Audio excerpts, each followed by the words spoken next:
दांव पर हिमालय का अस्तित्व और आपदाओं पर विकास पर एक परिचर्चा।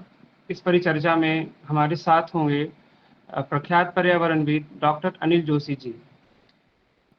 मैं डॉक्टर हरिशंकर कुमार, सामाजिक कार्यकर्ता मध्य प्रदेश से आज के वेबिनार का कार्यक्रम संचालक हूं।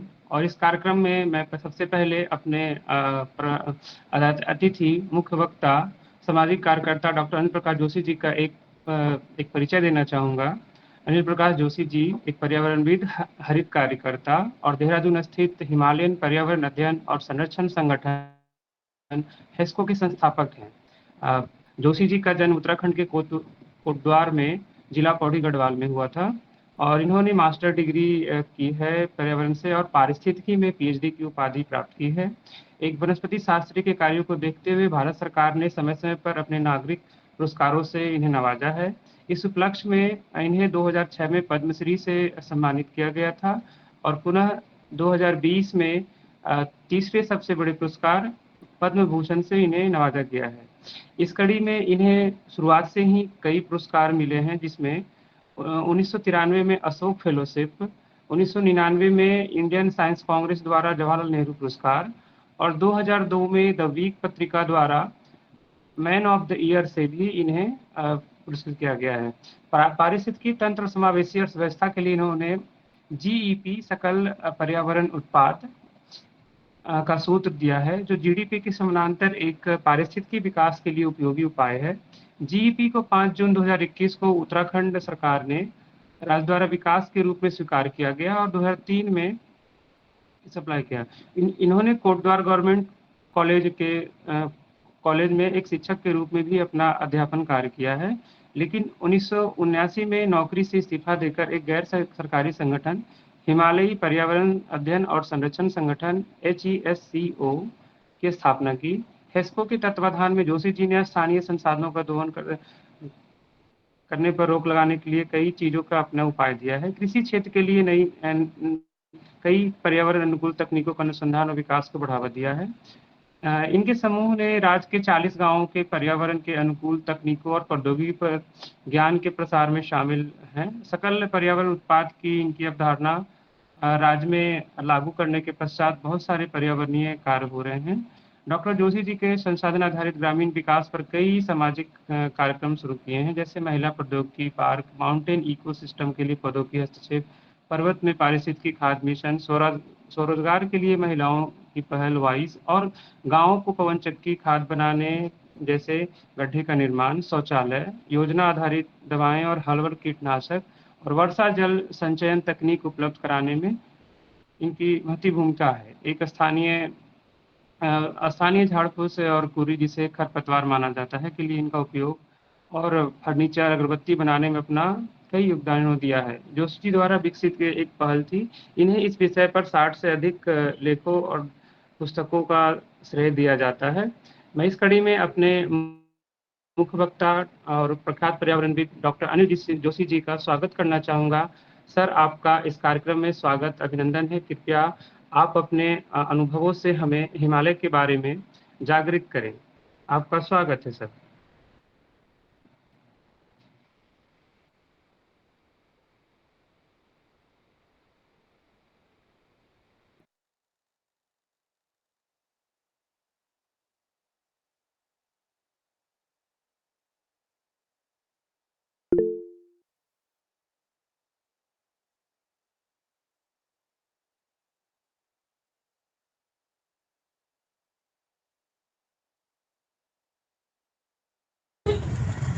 हरिशंकर भैया। जी सर, बताएं। अरे वो जोशी जी जो लिंक में जा रहा है, वो लिंक क्लिक ही नहीं हो रहा, उनको खुल ही नहीं रहा। उनके कह रहे हैं वो लगता है ऐप नहीं है क्या उनके, उसमें बता रहे हैं कि ऐसा कुछ है जी, क्या। बस वैसा है। उनको बस अपना जीमेल आईडी पे ही उनका हो जाएगा। कोई पासवर्ड, कोई भी ऐप की आवश्यकता नहीं है। ठीक डायरेक्ट जीमेल के माध्यम से हो जाएगा उनसे। ठीक ठीक ठीक।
हेलो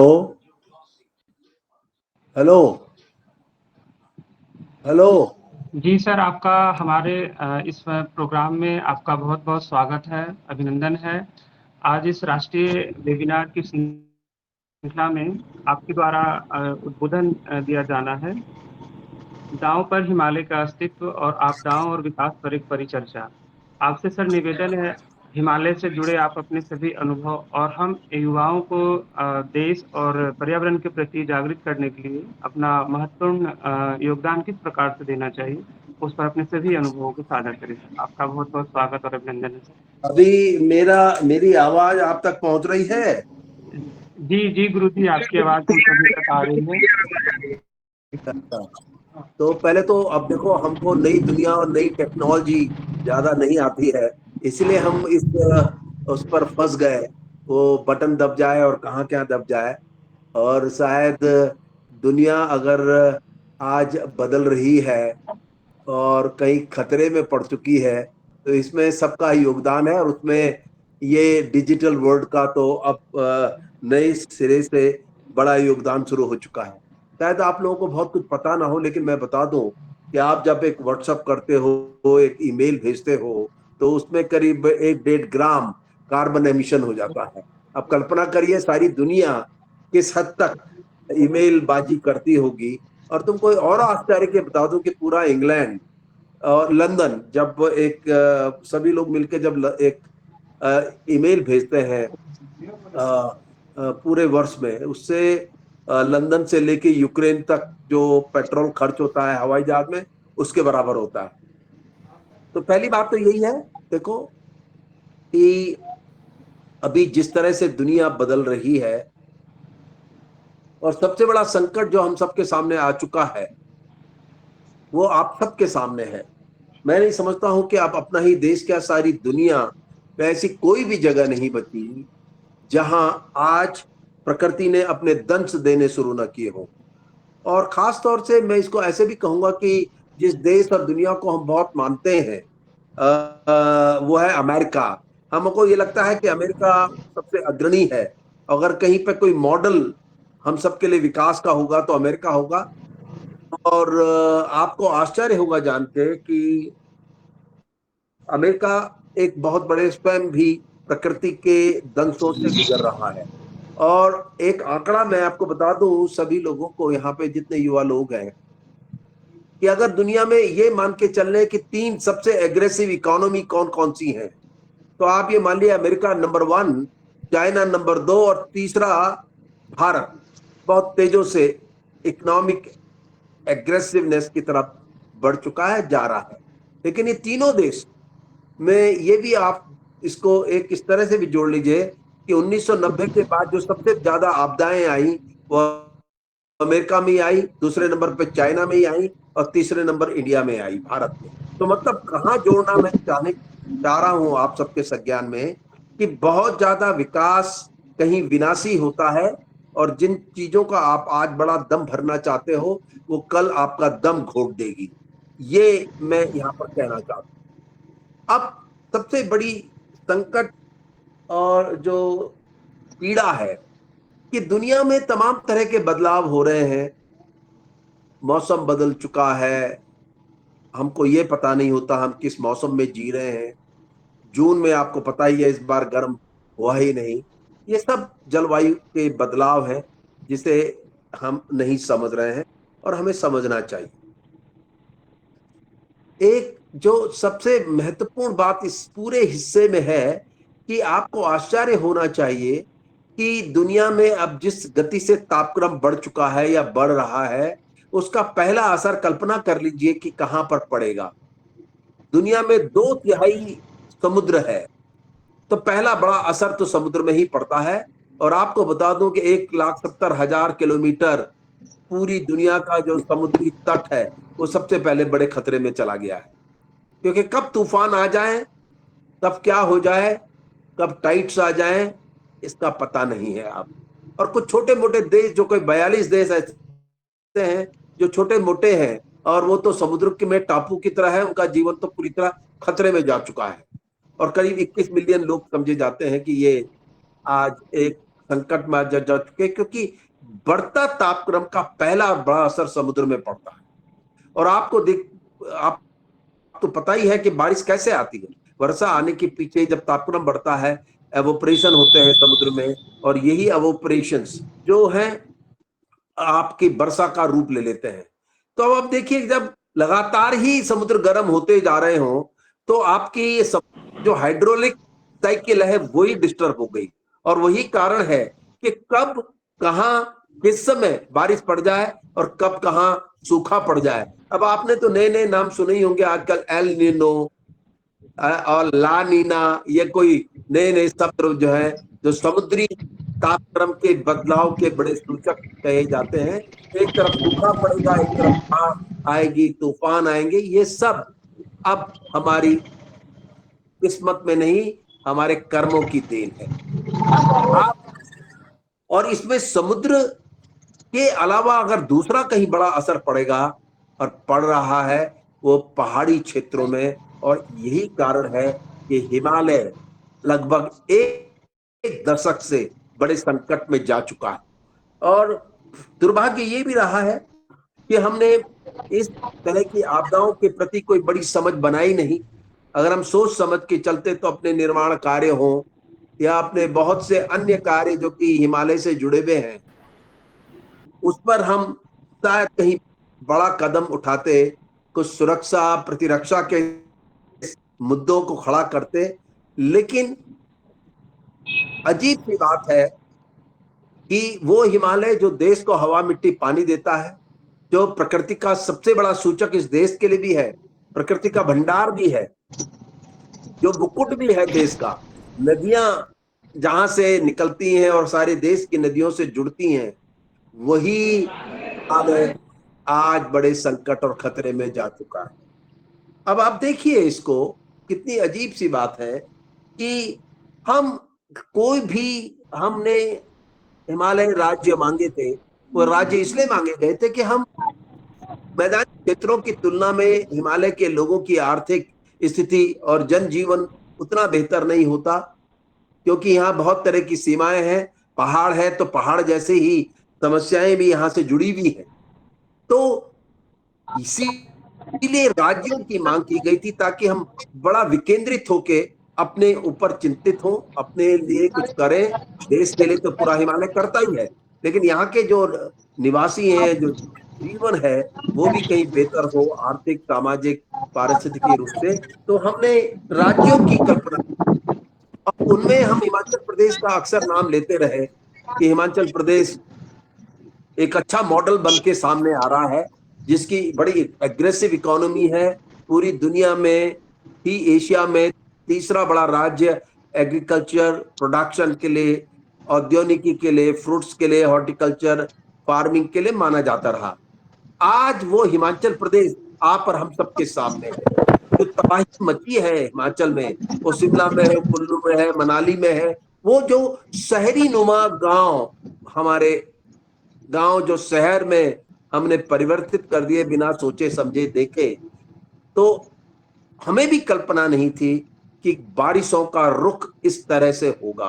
और आप सबके सामने है कि हिमालय के इस हिस्से में जिस तरह से जनजीवन संकट में पड़ा, हमारे आर्थिक लाभ भी गए, जो भी जिसके लिए वो मॉडल कहलाता था एक बड़ा बेहतर दर्जे का, वो पूरा इकोनॉमिक मॉडल कोलैप्स कर दिया। इसका बड़ा कारण है कि हमने कभी इकोलॉजी इन्वायरमेंट को केंद्र में रखते हुए नहीं सोचा समझा, और यही कारण है कि ये सब कुछ हमारे सामने घटा। अब कुछ सवाल हैं जो कि मैं आप सबके हिस्से में छोड़ देना चाहता हूं, और आपको इसमें समझ बनानी चाहिए। आप में से, हम में से ये कोई जान ले समझे कि हम में से कौन है जो हिमालय का लाभ नहीं लेता।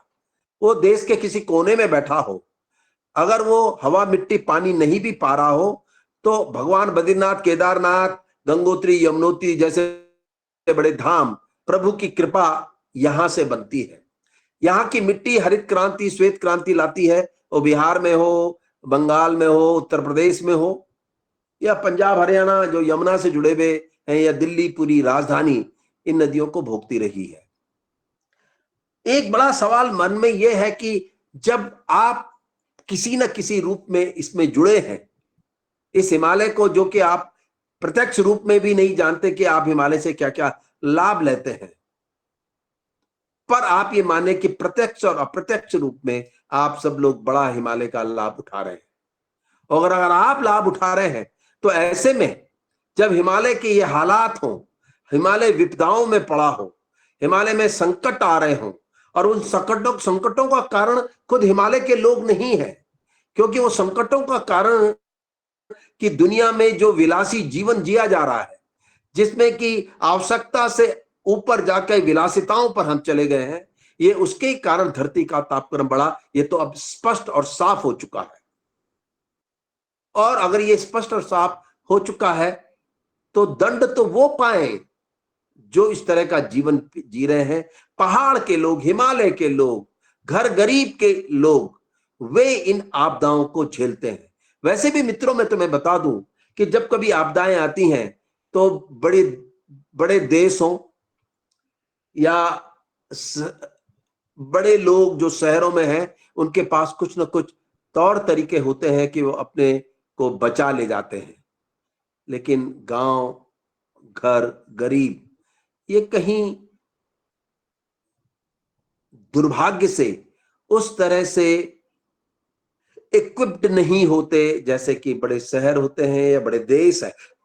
ऐसे में अगर हिमालय आप सबको दे रहा है, तो दूसरा बड़ा सवाल यह है कि आपको यह जानना चाहिए कि आप अगर हिमालय से लेते हो तो क्या क्या लेते हो, और हिमालय अगर नहीं हुआ तो आपको का क्या होने जा रहा है। एक मोटी सी बात मैं बता दूं, आप कहीं पे भी बसे हो, अगर हिमालय के पहाड़ नहीं होंगे जो कि टूट टूट के अब मैदानों में जा रहे हैं, और हिमालय नहीं होगा, तो पूरे देश की पारिस्थितिकी ध्वस्त हो जाएगी, खत्म हो जाएगी।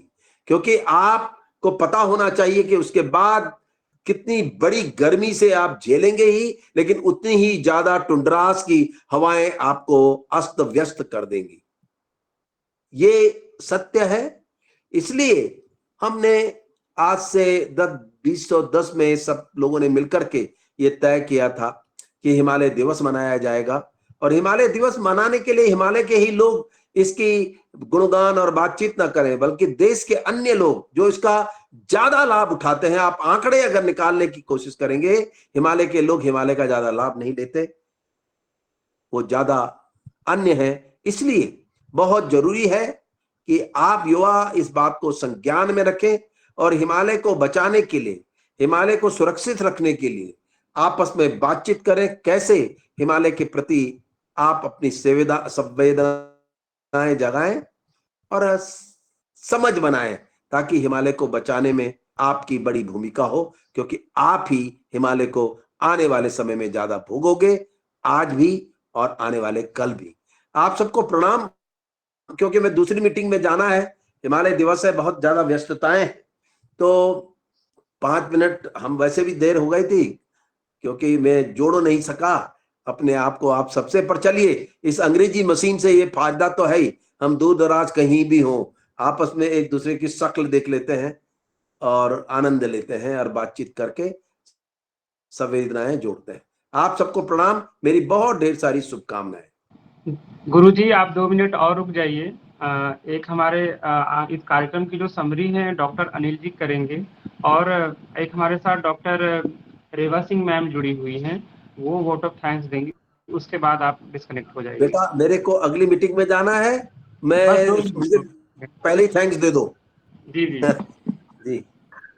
डॉक्टर अनिल जी, कृपया कर सर के द्वारा दिए गए उद्बोधन की आप समरी पेश करें।